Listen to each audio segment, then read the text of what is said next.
હું તો ચોખ્ખી વાત કરું છું ને, હું ક્યાં ડરું છું ઇન્દ્ર ભારતી બાપુથી. રુદ્રેશ્વર જાગીરમાં જે સંચાલન છે એ એસટીની જે ફાઇલ ખુલી એના કરતાં પણ વધારે શોભાયમાન નથી. છોકરીઓ લાવતા હોય અને ચરસ, ગાંજો, અફીણ, હેરોઈન, કોકીન આ તમામ ધંધા આ મહાત્માઓ કરતા હોય છે. એમનું આશ્રમ તો તમે જુઓ, કરોડો રૂપિયાનો આશ્રમ છે. નમસ્કાર દર્શક મિત્રો, જૂનાગઢના ભવનાથ ગાદીના દાવેદાર મનાતા અમરગીરી બાપુના આરોપોથી હવે ખળભળાટ મચી ગયો છે અને આ માટે અમરગીરી બાપુએ એક વિડીયો પણ બનાવ્યો છે.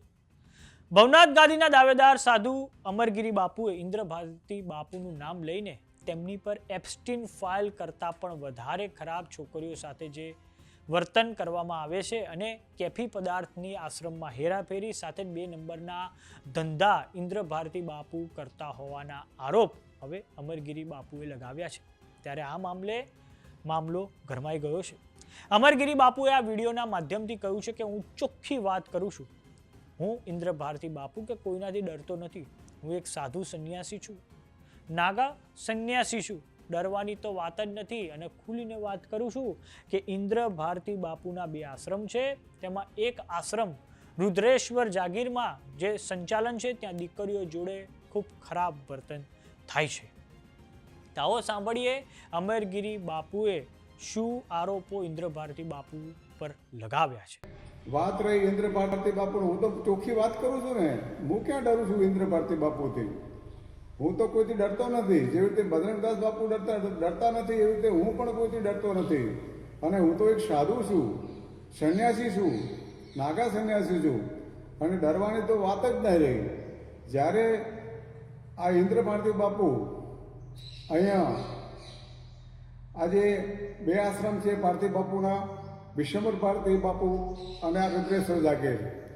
રુદ્રેશ્વર જાગીરમાં જે સંચાલન છે એ એસટીની જે ફાઇલ ખુલી એના કરતાં પણ વધારે શોભાયમાન નથી. દીકરીઓ જોડે આવું વર્તન થતું હોય અને ગેટ બંધ રાખતા હોય, વીઆઈપીના અવર જવર થતી હોય, છોકરીઓ લાવતા હોય અને ચરસ, ગાંજો, અફીણ, હેરોઈન, કોકીન આ તમામ ધંધા આ મહાત્માઓ કરતા હોય છે. એમનું આશ્રમ તો તમે જુઓ, કરોડો રૂપિયાનો આશ્રમ છે અને એને રાજા ના રહેતા હોય તો રજવાડી ઠાઠ ભોગવે છે, કારણ કે બેડમાંનો ધંધો કરે છે, છોકરીઓનો ધંધો કરે છે. અને ભવનાથ માટે તો એને ખૂબ ખોટું કર્યું છે. ભવનાથને પચાવી પાડવા માટે અનેક પ્રયત્ન એના કર્યા.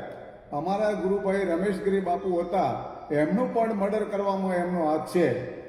તો આ તો બધું ડેન્જર માણસો છે, ગુંડા તત્વો છે અને એમને સરકારશ્રીને વિનંતી કરું, એમની સામે તમે કાયદેસરની કાર્યવાહી કરો અને જેલ ભેગા કરો અને સાધુમાંથી કપડાં ઉતારી નાખો એના. તો સમાચારોમાં અત્યારે બસ આટલું. જોતા રહો જમાવટ. જો તમે અમને યુટ્યુબ પર જોઈ રહ્યા તો સબસ્ક્રાઇબ કરો, જો તમે અમને ફેસબુક પર જોઈ રહ્યા તો ફોલો કરો. સાથે જ અમારી વોટ્સએપ ચેનલ આવી ગઈ છે, જોઈન કરવાનું ના ભૂલતા. નમસ્કાર.